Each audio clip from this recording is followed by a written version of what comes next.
السلام علیکم ورحمۃ اللہ وبرکاتہ. الحمدللہ رب العالمین والصلاة والسلام علی سید المرسلین. اما بعد، اعوذ باللہ من الشیطان الرجیم. بسم اللہ الرحمن الرحیم. بل هو قرآن مجید فی لوح محفوظ. خیرکم من تعلم القرآن وعلمہ.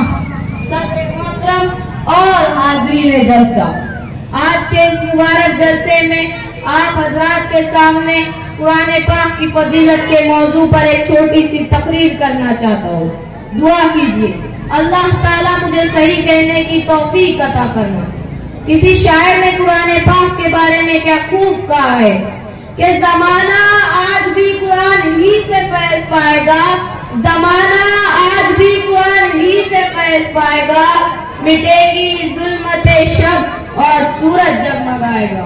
محترم حضرات، ہمیں چڑھتے سورج کی طرح یقین ہے کہ قرآن پاک کا ایک ایک حرف سچا اور صحیح ہے، اور اس کے سچ اور صحیح ہونے میں کوئی شک اور شبہ نہیں.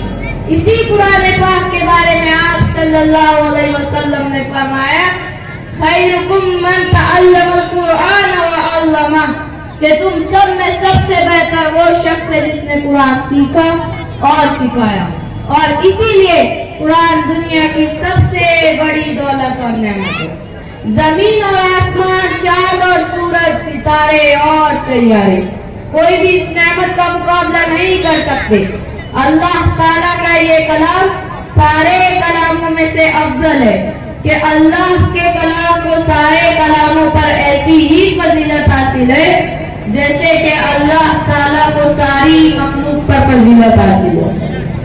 اسی قرآن کے بارے میں آپ صلی اللہ علیہ وسلم نے ایک حدیث میں فرمایا، جس نے قرآن پڑھا اور اس پر عمل کیا، قیامت کے دن اس کے والدین کو سورج سے بھی زیادہ روشن تاج پہنایا جائے گا. غور کرنے کی بات ہے، اگر والدین کو اتنے بڑے انعام سے نوازا جائے گا تو پھر قرآن پڑھنے والے کا درجہ اور مرتبہ کتنا زیادہ ہوگا. محترم حضرات، قیامت کے دن حشر کا میدان ہوگا اور ایسے 10 لوگ جن پر دوزخ غالب ہو چکے ہیں، حافظ قرآن اپنی رب کی بارگاہ میں ان کے لیے سفارش کریں گے اور اللہ تعالیٰ ان حافظ قرآن کی سفارش قبول فرمائے گا اور ان لوگوں کو حافظ قرآن کی برکت سے دوزخ سے نجات ملے گی. افسوس کی بات ہے کہ ہم نے قرآن پاک کو چھوڑ دیا ہے، ہم نے اس کی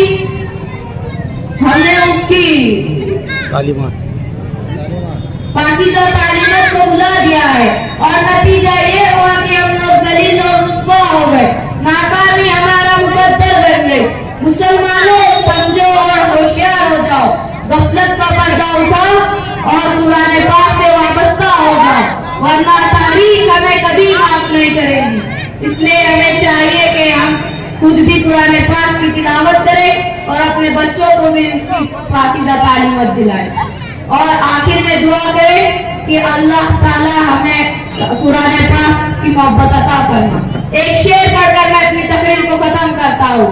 الہی رونق اسلام کے سامان پیدا کر، الہی رونق اسلام کے سامان پیدا کر، دلوں میں مومنوں کے الفت قرآن پیدا کر، الفت قرآن پیدا کر. وما علینا الا البلاغ المبین.